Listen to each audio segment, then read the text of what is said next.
Okay, here on Record Collector, I'm here with the Finnish singer, Tarja Turunen, former lead singer of the Finnish symphonic rock band Nightwish, but since 2006-7, been successfully walking alone with your unsuccessful solo career, and you've got a new album out called Colours in the Dark. It's out in August. Hi, Tarja, how are you? Hi, I'm very fine, thank you. Good, and you've got this new album, Colours in the Dark, and tell us about the album title. Where did it come from? Oh well, funny though, first time ever in the progress of songwriting, I didn't have the title in the beginning of the progress, so but the colors were there. They were always very present in that sense that I knew that the title has something to do with that, because my life has been so colorful in the recent years, and music has taken me into beautiful places where I never thought of or dreamt of going, so it's been colorful. So darkness, of course, I'm carrying along. That lies inside of me always, and I love writing dark songs, as well as very colorful again. Yeah. So the title has everything to do with the music on the album, for sure. And is your most accomplished piece of work to date? And obviously you're taking part in songwriting now as well. Yes, it is. It's been a fascinating world. When it comes to songwriting, I think that I'm coming out of a certain box of rules. I am classically trained musician, you know, and I've been taught to write things certain way or sing certain way, which I'm still doing today, but in songwriting I have needed some bravery and encouragement from people that I work with, and it's been amazing to see that there is a songwriter in me, you know, and it's fantastic, completely different world in front of you. And obviously, really, this bit of Nightwish, you was going alone, and it wasn't songwriting at first, it was a complete new chapter for you. So. Yes, for sure. I had to take those baby steps. So now, after 2 albums, I could say that after learned enormously, I really run now. So there are those baby steps are taken already, but I'm still like learning every day, yeah. And they've got a single coming out, Victim of Ritual, which is going to be out like a month before, and it's all built around the classical bit of music, bolero. Yes. Tell us more about that. It was very hard to find the perfect song from classical to put in the format of a rock song. It was very, very hard. I took a long time with that, and so was that an idea you was thinking on yes. a rock song to a classical piece of music? Yes, definitely. Since my first single, you know, in 2007, it was "I Walk Alone." There was Mozart's Requiem in it, and ever since that song, I've been always doing that. I've been merging some classical, if I can call it merging, but taking some classical pieces into my songs, and it's been fun to work with those things. And in this song particularly, I wanted to have a song that, when you listen to the song, you will think, I know this, what is this? And this is Ravel's Bolero, and it fits perfectly for the Victim of Ritual. It really means a lot for the song. And how did it come to you? Did it come to you in the shower or in your No. Making that research, seriously, through all my collection of classical music, I went through searching in internet. Seriously, it was a lot. And then again, I was working with Anders Wahlberg. He's a Swedish writer, and then he told me, what about you don't need to go too far. What about Ravel's Bolero? He was the one that introduced me to this piece of music, and I said, oh my God, the rhythm is perfect. So yes, that was the thing. And it does work very well. It's not a 6-minute epic, but yes, it's like 2 songs in one, and it's a fantastic piece of music. Yes. And I was looking on your Facebook updates when you was like making this album, and there's one song and you playing the piano, and you done it in 4 different languages. Oh, Mystic Voyage. Yes. That's a song that I wrote like, I don't know, 4 years ago, that I just left, and I said it needs time. Now I took it, and I still had sort of doubt with that song. But you know what happened? That, for example, in the studio, my guitar player Alex Scholp was recording the song, and he has a metal background, serious metal background, and the song has nothing to do with metal. Actually, it's very melodic, very mysterious on its own, and it talks about my journeys with music. They've been beautiful. So Alex says, when he records, he stops recording and he says, God, this song is beautiful. And I am there and I say, really? So I still need that kind of... I still need that support. Well, in many ways, musicians are your own worst critics in many ways. And everybody's like that, actually. Yes, definitely. But what happened like 2 days ago, my musicians, they got to hear the album for the first time. So after a long time of waiting, the guitars and drums were recorded last year in June. Mm-hmm. So after that, where the songs are going in the production and where I've taken them in the production, it's quite a big change from ever those days until these days. What's been there, so it's been shocking to my musicians. They got back to me, all of them, and saying that, "Whoa, woman, what have you done? It's amazing!" So I'm really goddamn proud of the album because the production was so easy this time. Every bits and piece, the piece of a puzzle. And was it Tim Palmer who produced it? I know you mixed it. Mixing. Yeah, He mixed the album. I've been producing. I've been sitting the whole process since the scratch until the very end. Mm-hmm. So Tim Palmer, he's very talented, and I got to work with him on the last record already in a few songs. And so I said to him at that time, I want to work with you now the whole album because it was very easy. He's very fast. He's also a very nice person to work with, and he took my music seriously, put a lot of passion into it. And this time he worked on my vocals. He did magic with my vocals. And I love working with him because he's very used to work with really good singers. And what he does with vocals, he plays with them. So it's not very normal to have a mixing engineer that does that kind of things. Yeah. And how do you look after your voice? Because you've got this massive wide range of voice and octave range. It's a way of life, being a singer like I am. Of course, my voice is always or my health is number one. So do you have a strict routine how to look after it? I do. It's a routine when I go back home. I'm training daily. I'm training and I'm still taking singing lessons. I have my singing teacher there, and I want to make progress as a lyrical singer because, as a matter of fact, it has helped me enormously sing other things. And I think you can hear on the new record how natural my voice sounds this time.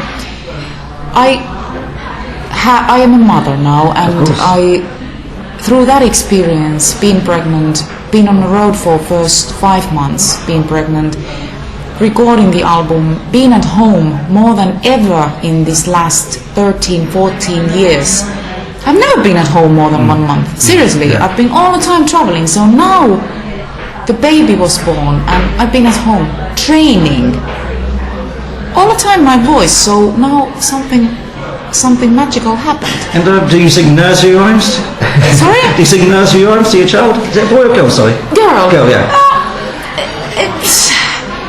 She's hearing music all the time. Yeah. So she's surrounded by music all the time. Do you sing to her? I sing to her at times where I feel a need for that. Some Finnish lullabies I sing to her sometimes. Okay. Yes, I do. Yeah, it's lovely.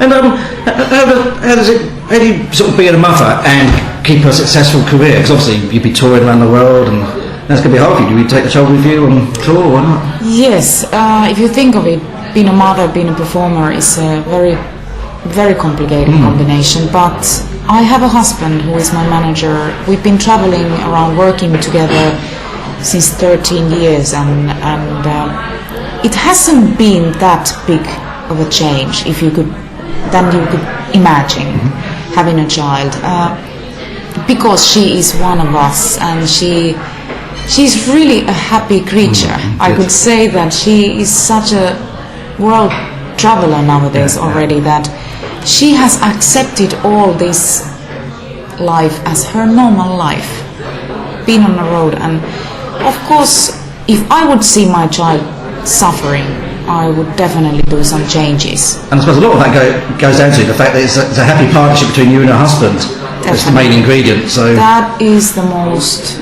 important factor, definitely, and he's also involved in my music enormously. He's been really helpful, and it's good to have someone that has a different opinion, and it's good to have someone so close to you that not necessarily it gets you or leads you to fight a fighting situation, but it's good to have that opinion. I suppose in this business you're surrounded by so many people who say yes. Yes. There's someone who can say no. Yes, and you exactly. That, yeah. Exactly, that's the point. Exactly. And you sort of done with like the sort of the symphonic goth rock scene. Obviously, you're moving away from that kind of thing. You're doing classical, and is it something that you want to move away entirely in the future? Do you think? I would say classical music will always be my right hand, and rock music will always be my left. And those two things, I just cannot lose any one of those. I would jump into making a opera role one day perhaps, but that cannot take too long because I will be definitely missing that freedom that rock music gives me today. Would you say there's similarities between classical and rock music? Like Richie Blackmore is a fine example of that. Yeah, I will. But you do it to two different extremes in some ways. Yes, I do extremes, and it's the passion and the emotion involved in both worlds. I mean, well, there is no music without emotion in general, so I wouldn't even... if somebody asks me, so what are you? Are you a rock singer or are you a classical singer? I would say, don't make it so hard, I'm a singer. Yeah. It is like that. So it has never been too difficult for me to jump from between those two worlds, especially now that when I feel comfortable in doing that. It has taken years to learn, you know, to find that comfortable place, but I've found that. But I have a lot to learn. So. Yeah. And you recently did a little tour as Beauty and the Beat with the drummer Mike Tirana. And first of all, why do you call it Beauty and the Beat? Because I'm sure you wouldn't mind he called it Beauty and the Beast, because he's a beastly drummer. But he's such a fantastic drummer, and I came along with this title. I came up with this title, Beauty and the Beat, because it is like that. I mean, he's been the beat of mine since 2007. He's been playing with me in all the rock shows I've done. We became very, very close to each other. I mean, he's a very good friend of mine. He's like a brother figure for me. I have two of those at home in Finland, but I miss them dearly. I hardly see them. So Mike has become a very important person in my life, and it's been fantastic to see him growing through these years as well as musician, because my music is different than he is used to play. Yeah. He's a metal drummer, and when he plays with my music there are certain challenges that he has been facing. There is a lot of space in my music that not necessarily exists in metal that much. Yes. And on his tour, he's mainly a sort of a classical set. He did like Mozart covers and Bach covers as well as a couple of your own. But he also sort of bravely did Queen, You Take My Breath Away. Yes. Obviously Freddie Mercury. That's a very brave song for you to attempt to do, actually. Yes, as well as Led Zeppelin doing a Kashmir, medley. It is a very challenging program, concert program. For me, vocally is challenging because we really go from classical to rock inside of one evening, and also for the conductor. For the conductor particularly is challenging because he needs to lead the whole bunch of 100 people in the orchestra, make them understand how you really rock Led Zeppelin after Puccini. So it is a demanding work, and it demands a lot of training and rehearsals, but we've done that. It's been amazing. I mean, these shows have been so fantastic. Success also. And I believe you did a show about 2 weeks ago. Was it at the Kremlin in Moscow? Yeah, we did a show in Moscow for over 4,000 people. And was that actually up on the hill, part of the Kremlin itself? No, it was a venue. Oh my God, I go back in time. Where the hell we were? In Moscow? No, it was not. It was a beautiful old theater that we played. Fantastic. And obviously, through history, you grew up through the Cold War and Finland being so close to Russia, so for you to go to Moscow and play in front of 4,000 fans, it must be quite an experience for you in some ways, sort of my career in Russia has been growing enormously in these last years, and now they are talking to make like 18 concerts, rock concerts, only in Russia. So is that your biggest market? The eastern part of Europe, as well as the Germany, of course, where my label is based, the new record company Ear Music, and then again the South America, where my shows are big. You know, you're very lucky. You get to collaborate with a lot of singers. One of my favourite clips of you was actually with the Scorpions, When a Good Dies Young. It was on German TV. I absolutely loved that version. You sort of made that song really come alive. And is there anyone out there you'd like to collaborate and work with in the future? Oh my God, my idol, Peter Gabriel. Peter Gabriel, okay. Girl can dream, no? Yeah, of course. Well, dreams do come true. Oh my, but he's amazing. He's been a huge inspiration for me also. In my music and in art in general. I've been following him since Genesis times, so it's been really amazing. What sort of music, is that what you listened to when you were growing up? What was like the first record you bought? Wow, my first record was actually a collection of classical music. I was very young. I think I was 9. I started studying classical music when I was 6, but I pushed my mother to buy that record. It was the kind of a collection of hits, and that was a classical record. Then again, I kind of stole. Then later on, I kind of got involved with rock with my elder brother that is 7 years older than me. So he was listening a lot of rock from 80s, 70s. So, and I stole some of his vinyls. Now he's get to know about it where those all disappeared. But so, what's your first favourite rock band you listened to? Oh wow, the first one ever. I think it was Whitesnake. Okay. I imagine that's during their sort of bluesy days, I imagine. Yes, Whitesnake, and then again later on Bon Jovi, okay, but that was later on. Then Kiss was there. Led Zeppelin, but later, later came. Interesting though, but it was always more rock, not metal. Okay. Metal came. All metal music came to my life through Nightwish. So I was crazy enough to jump into that without knowing anything about it seriously. So, but it was so fascinating, the whole world that got open to me through that experience. And I felt always very respected in that field, because I've been always very clear to the metal fans that, hey, I didn't know anything about this beautiful music before I got involved with that. I was always a rock fan or classical music fan. And perhaps now, you know, if you listen to my music, where I'm getting to is less and less metal, but there is this aggressive sounding guitars that I really do love. That really needs to be so energetic, that gives me the power to really get myself ready for the day.